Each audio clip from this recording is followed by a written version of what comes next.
And now we are in the next session where we will have Jessie Newman, who is a software engineer at Google, who will be joining us. I'm going to pull her up. Give me a minute.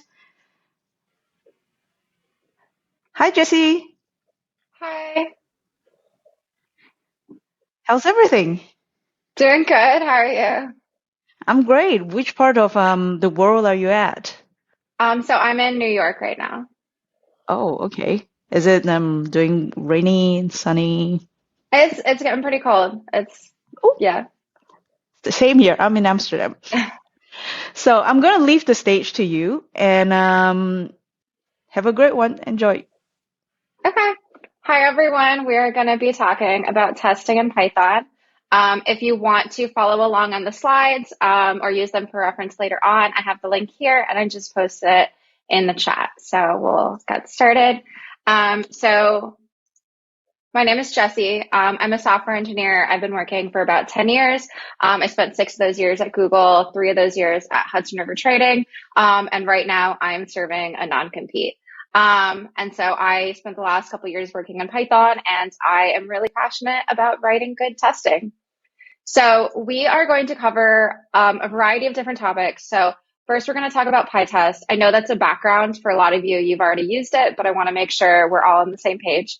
Then we're going to talk about some Python-specific assertion things, then fixtures, how to parameterize your test, and then we're going to spend the remainder of the talk talking about patching and mocks. So first is Pytest. So Pytest is a command line tool built into Python that lets you run your tests. So you're going to have test files. In this case, we have mytest.py. And inside of your test files, you have different testing functions. So this one, we have test remove odd numbers. So what Pytest does is it runs all of your tests. And if your test does not throw any exceptions, then it passes. And if it does throw an exception, then it fails. So in this example, we can see we have a test that passes. So if we were to change the code so that the test fails, let's see what our output would look like. So Pytest is going to print all of the functions that fail. In this case, we have one test failure. It's test remove odd numbers. It's going to tell you what line number they fail at, and it's going to give a little more details if it's able to. So here it says that it failed because it had 2 lists that were different lengths, and it'll tell you the first index that they differed at.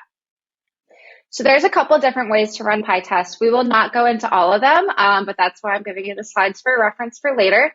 So you can run Pytest on a file, on a directory, on an individual test. One thing I do want to point out is if you run Pytest on a directory, how does Pytest know which files are test files? So any file whose name starts with test underscore or ends in underscore test.py, Pytest is going to say, oh, that is a testing file. And then inside of those files, it's going to run any function whose name starts with test. So that's how you can tell Pytest which functions are tests and which are not. And it's a little more complicated. There's ways to tell it, oh, but this is a test. Oh, but this isn't. But as a general overview, that's how it's going to find the test to run. So next, we're going to talk about Python assertions. So if you've done testing in any language before, you're probably familiar with assertions.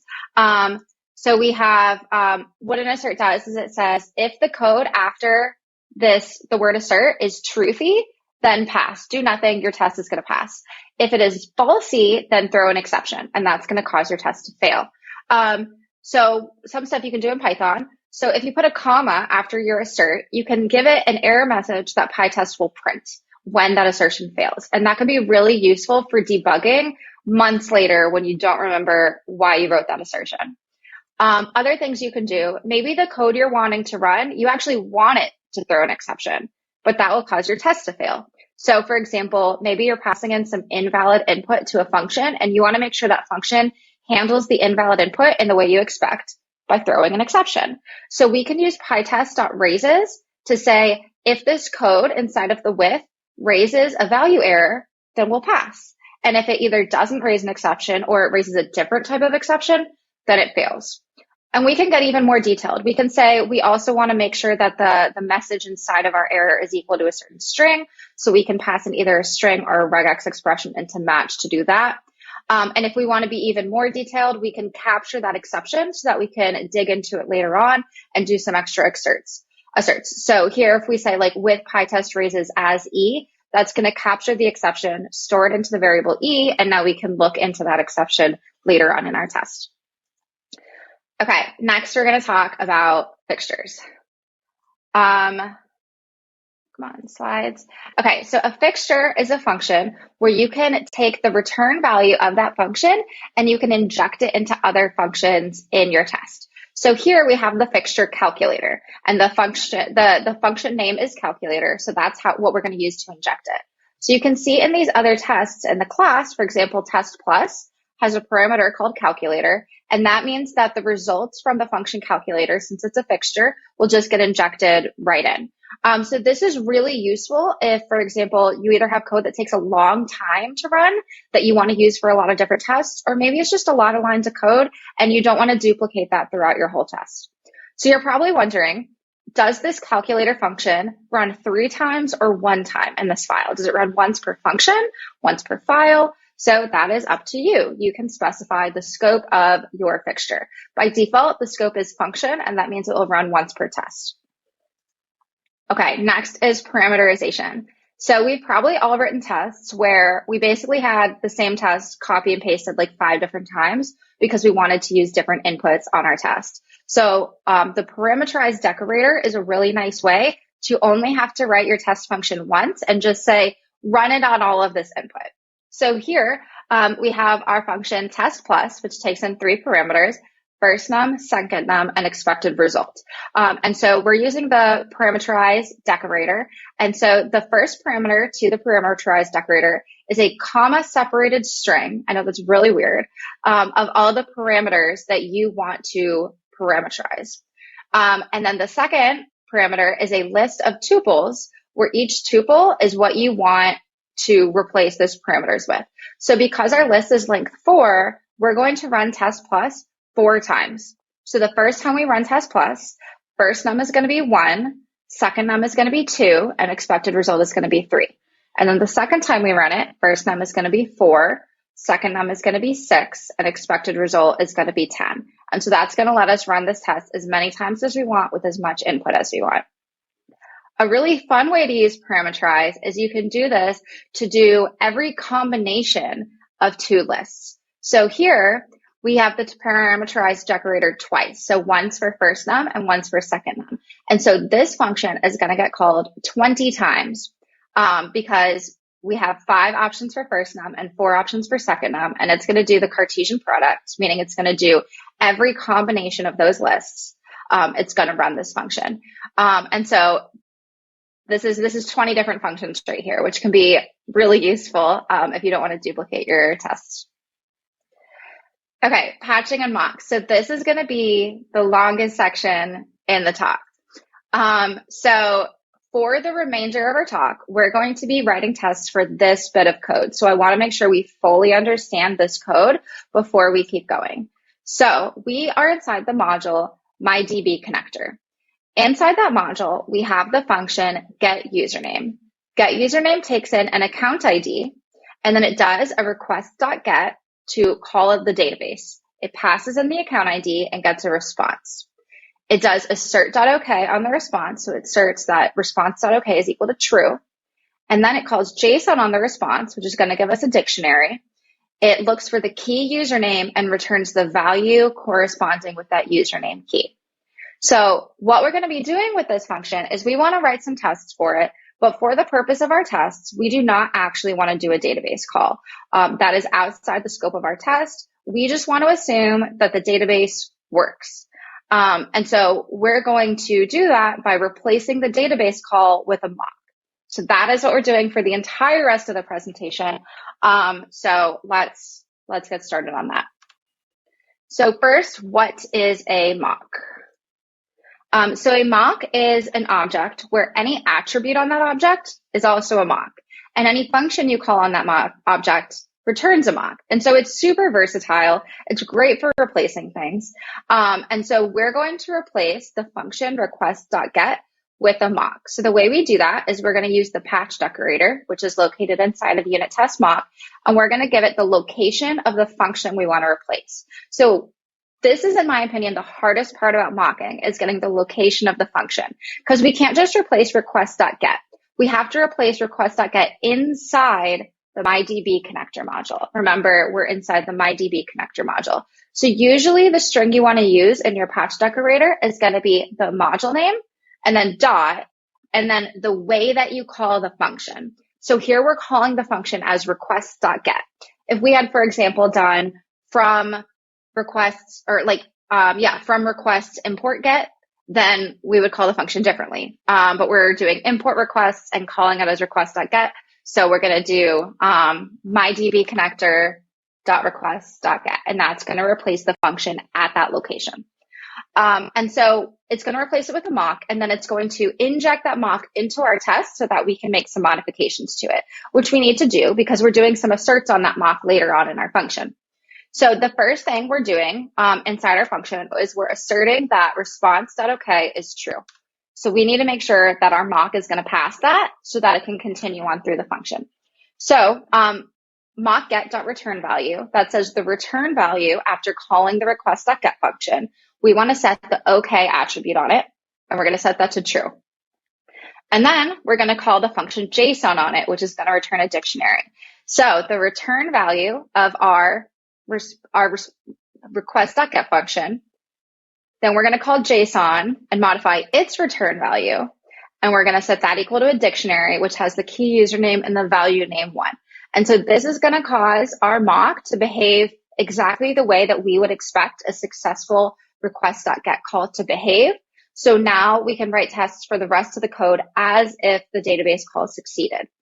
And this can be really useful if you don't always want to call a database request in a test. It can be a little too slow. It really depends on the type of test that you're running, though. Okay, so that's one way of doing this. This code and the code on the last slide actually do the exact same thing. We're going to walk through what this does. So maybe instead of modifying the return value, what you really want to do is you just want to say, instead of calling request.get, just call this whole separate function. So that's what the side effect parameter of a mock does. So we're saying mockget.sideEffect equals fakeGet at the bottom of the slide.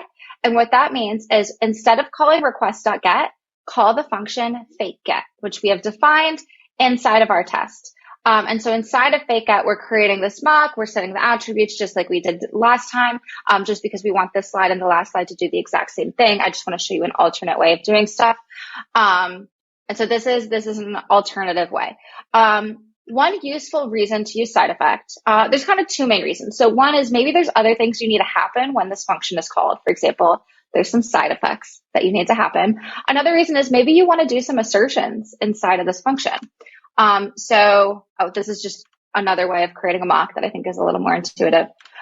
So here's an example where inside of our side effect, we actually do some assertions on the parameters that our function is called with.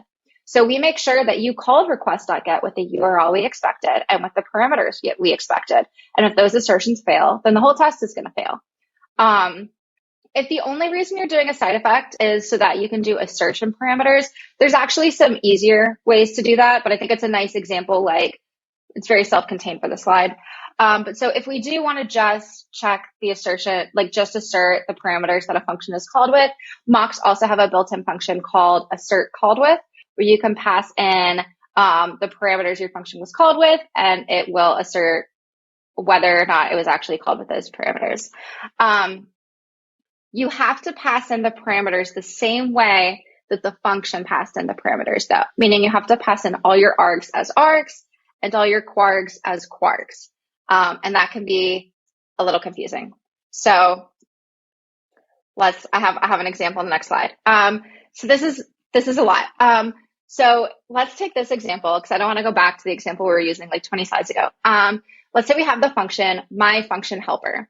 And we call it with num1 as an arg and num2 as a quarg with the keyword right.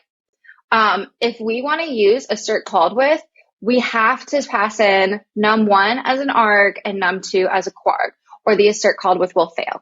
I kind of hate that, but that's how you have to do it, or you're going to be surprised by a failed assertion. There's a variety of other assert called with type functions. You can assert called once with, you can assert not called. There's a whole bunch of them. And like I said, we have these slides for reference so that you can look through this later. Final thing, we're going through this talk a little faster than I expected. If you want to do something a little more complicated than assert called with, so maybe you want to do some asserts on your args and kwargs, like checking against regex expressions, or like maybe it's an object and you want to dig like 3 layers deep into it and just assert one thing about it. You can access your args and kwargs using your mock object .callargs, and .kwargs. And then you can do some like a little bit more interesting asserts on them. So that is everything we're covering in terms of like Python specific testing tools. We still have about 5 minutes left, so I'm going to leave that open for Q&A. Yeah, so I guess feel free to post in the chat if you have any questions. Thank you, Jessie. Wow, I just love the slide, especially the last one. Do you spend a long time preparing these slides? I spent so long on the slides. Making pretty slides is one of my favorite things, though. Yeah, those color combination and all the time to go with that. That was amazing. Are there any questions from everyone is talking about they're all talking about your slides. I got enough. I get most of my slide presentations from SlidesGo, so if anyone needs to find some pretty slides, that's where I do it. It's amazing. Any questions from the attendees here? I know there's a lot of great examples that you have provided, and it is there. Oh, and actually you have already pasted the URL, so that's perfect. Yeah. Oh, okay. Now slides go. Nice. I don't know. It's like a website with a bunch of templates. Okay. Yes. Thank you, Marietta. All right. So thank you so much. Anyone who would like to go back to this talk, Jessie's talk, you can always hop into her session and review again. And we'll paste the URL of your slides in your talk. All right. Oh, thank you. It looks like there's one question. Is it cool if I get to that before we go? There is a question here. In your opinion, what's the biggest trap a beginner could find themselves in starting out with testing in Python? I think one of the biggest traps I fell into was not testing that my patching worked correctly. So I'd write like an @patch decorator, my code would pass, I would pat myself on the back, say I did a great job, and then it would turn out I actually didn't patch it at all. And the fact that it passed was just because I was running it in a good environment. And so then when you run your test in real life, it starts failing because your patch didn't work. And so definitely double check that the assumptions you're making about what you're mocking, like make sure your test fails. Make sure you can make your test fail before you assume it's passing because it's actually passing. That was something I messed up a lot in the beginning. Mm-hmm. Sounds good. Any other questions from the public? All right. So if you would like to if you have any other questions, probably there's a lot to absorb right now with all the examples. So by chance, if you suddenly think, oh, I actually have a question, do feel free to just send a message to Jessie with your questions, and I'm pretty sure she's going to help you out with that. Absolutely. And then the slides have a link to my LinkedIn and Twitter as well if you want to reach out there. Mm-hmm. Mm-hmm. Thank you so much, Jessie, for this useful session. Talk to you again. Bye. Bye. Thank you so much.